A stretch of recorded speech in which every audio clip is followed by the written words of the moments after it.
জলকামানের যে পানির যে তোর যে বেগ, সেই তোর সামলাতে না পেরে মা পড়ে গেছেন মাটিতে।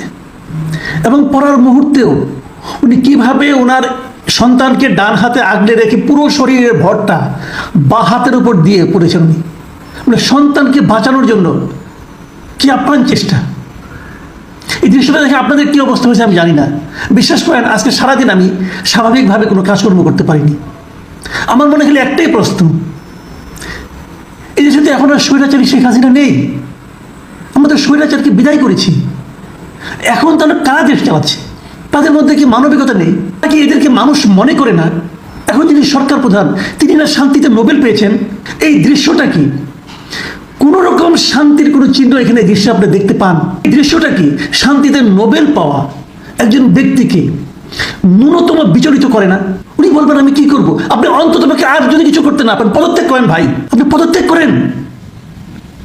আপনার যে নাম, আপনার যে পরিচিতি সারা দুনিয়া, তার সঙ্গে তো এই দৃশ্যটা মেলে না। এই লোকগুলো কি দেশদ্রোহী কেউ? এই নারী, এই শিশু, এরা কি এদেশকে ধ্বংস করার জন্য উঠে পড়ে লেগেছে? এটা কি রাষ্ট্রদ্রোহী? এটা কি আপনার সরকারের পতন ঘটানোর জন্য মাঠে নেমেছে? যদি নেমে থাকে তাহলে এদের সম্মান করে আপনার সরকারের পতন ঘটানো উচিত। আপনার পুরো সরকার সহ পদত্যাগ করা উচিত এই একটা শিশুকে ভয় দেখানোর কারণে। আপনি কি ভাবছেন? কি ঘটনাটা কি? আমি একটু ছোট করে বলি ঘটনাটা কি। ঘটনাটা হলো, এরা প্রাথমিক সহকারী শিক্ষক নিয়োগ সরকার ঘোষণা করেছিল, আগের সরকার। সেখানে 3 ধাপে হয়েছে। প্রথম 2 ধাপ শেষ হয়ে গেছে। এটা 3য় ধাপের নিয়োগ হয়েছে। 3য় ধাপে ছিল ঢাকা এবং চট্টগ্রাম বিভাগের যারা নাকি নিয়োগ দেওয়া হবে, এবং এদের বিজ্ঞপ্তি দেওয়া হয়। 3য় ধাপের বিজ্ঞপ্তি দেওয়া হয় 2023 সালের 14 জুন। লিখিত পরীক্ষা হয় 2024 সালের 29 মার্চ। খেয়াল করেন, 2024-এর 29 মার্চ। লিখিত পরীক্ষার ফলাফল প্রকাশিত হয় ওই বছরই 2024 সালের 21 এপ্রিল। 12 জুন ভাইবা সম্পন্ন হয়। এরপর তো আন্দোলন শুরু হয়ে গেল। জুলাই আন্দোলন হলো, অগাস্টে আন্দোলন শেষ হলো, স্বৈরাচার বিদায় নিল। তারা ওয়েট করছে, যারা ভাইবা দিয়েছে তারা ফলাফলের জন্য ওয়েট করছে। সেই ফলাফল প্রকাশিত হলো। এরাও চিন্তা করেছে এখন সরকার পরিবর্তন হয়ে গেছে, এখন কি আমরা এই ফলাফলটা প্রকাশ করবো কি করবো না। এই জন্য তারা আইন মন্ত্রণালয়, ওই জনপ্রশাসন মন্ত্রণালয়ের কাছে অনুমতি চায়। আইন মন্ত্রণালয় এবং জনপ্রশাসন মন্ত্রণালয় তারা অনুমতি দেয় যে ফলাফল প্রকাশ করা যায়। 31 অক্টোবর ফলাফল প্রকাশিত হয়। কোন বছরের? 2024 সালের 31 অক্টোবর। তখন দেশে কে আছে? ডক্টর ইউনূস সাহেবের সরকার আছে। আইন মন্ত্রণালয়ে কে ছিলেন? এই আসিফ নজরুল সাহেব ছিলেন। এখন যিনি আছেন তিনিই ছিলেন। জনপ্রশাসন সচিব এই লোকই ছিলেন। 31 অক্টোবর ফল প্রকাশ হয়।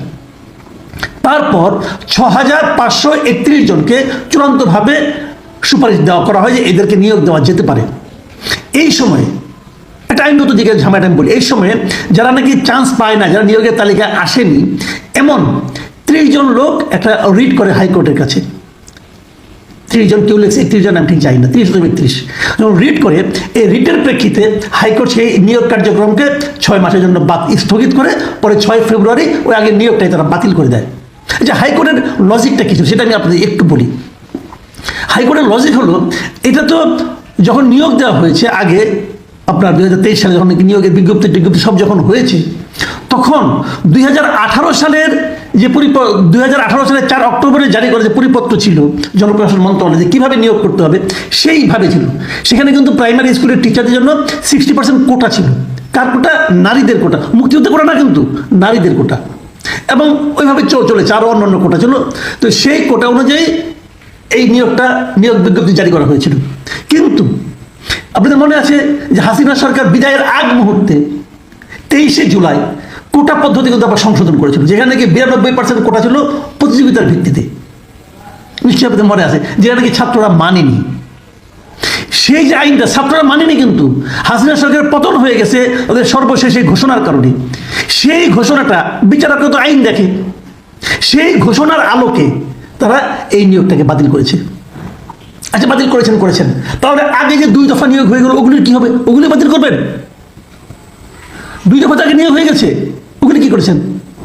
ওগুলো তো বাতিল করেন নাই। তাহলে 3য় ধাপের যে ঘটনাটা, এটা তো আপনারা বাতিল করলেন। এই যে 6531 জন, 6500 ফ্যামিলি, কিন্তু মাথায় রাখেন, এদেরকে যে বাতিল করে দিলেন, এটা কি করবে এখন? এদের কোনো চাকরি নাই। প্রাইমারি স্কুলের সহকারী শিক্ষক, কিন্তু সরকার এদিকে দেখবেন আপনি পুরনো লোকজনকে, অবসরপ্রাপ্ত লোকজনকে ধরে এনে চাকরি দিচ্ছে। আর এরা যে এটা কি রাজনৈতিকভাবে হয়েছে? এটা কি মুক্তিযুদ্ধের কোটা আছে? নেই তো। তো এদেরকে তো আপনি বাতিল করে, যদি বাতিল করে দেন আগের 2 ধাপ দেন, সব দেন বাতিল করে, যে এখন একটা ঘোষণা দিয়ে হয়তো যে আওয়ামী লীগের সরকার আমলে 15 বছরে যা কিছু নিয়োগ হয়েছে সব বাতিল। এটা কি প্রতিহিংসার কি দেশ চলছে? কোনো আইন কানুন থাকবে না? তো এদেরকে যে ঠিক আছে, এদের দাবি আপনি মানবেন না, আলোচনা করেন এদের সঙ্গে, কথা বলেন। এই যে একটা ঘটনা ঘটেছে, এই ভিডিওটা সোশ্যাল মিডিয়ায় সবাই দেখেছে, এই স্থিরচিত্রটা সবাই দেখেছে। আমি দেখলাম না পর্যন্ত যে কেউ এই ঘটনাগুলো নিন্দা প্রকাশ করেছে, কাউকে নিয়ে কোনো উদ্বেগ করতে। এই দেশটাকে সবাই পাথর হয়ে গেছে। এই দেশের মানুষের কি মানে মানবিকতা বলতে কিছু নাই?